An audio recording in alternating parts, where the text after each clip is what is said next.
Good morning. So guess what, y'all? I was making my breakfast right before I started working out, and a thought came to me. I had a client meeting. This was at the beginning of me starting my firm, so literally I was maybe a year in, totally green around the gills, and we were going through their paperwork. It was for a real estate closing.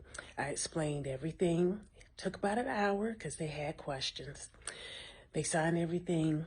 I went on with my day. They went on with theirs. Everybody's happy, right? So I would say maybe about 2 or 3 days later, I get this angry phone call. And when I say angry, I don't mean like I'm frustrated. I'm talking about wild anger, uncontrolled, from the title company, saying that the person that I closed with said that they had no idea what I was saying. They didn't understand the paperwork that they signed. And if they had known the terms and conditions, they would never have signed. And I sat there and I let the person just go. And when they finally took a breath, which was a few minutes in, I mean, that man had some range on them, those lungs, right? I said to him, I said, listen to yourself. Does it make sense that this person sat there for an hour signing papers and didn't understand a thing? And that this was not their first transaction like this? Because they owned other homes, as a matter of fact, was an investor. Does that make sense to you? And the guy took a deep breath and came back to himself and realized exactly what had happened. He had allowed his client to call and make him upset, his client being the lender. And then instead of really taking a moment to think about what was being said, he then calls the next person in the chain, which is right under him, me, the closing attorney, to just go off. And so he said, no, that doesn't make sense. I'm so sorry. And I said, it's okay.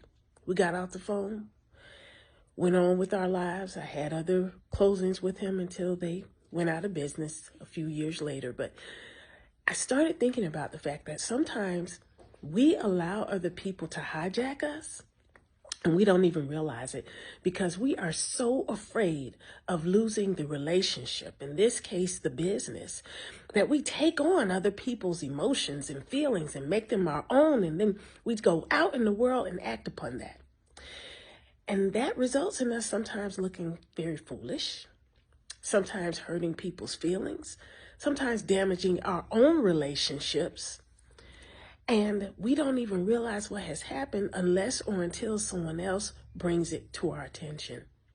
I'm not sharing this with you to take you down or to make you remember a time when that's happened to you, but rather to remember to give people grace. And when they call fire breathing mad like that, understand it has very, very little to do with you, if anything at all, and everything to do with what happened on the other side of the veil that you have no idea what it is. So don't internalize, don't react, don't respond to that.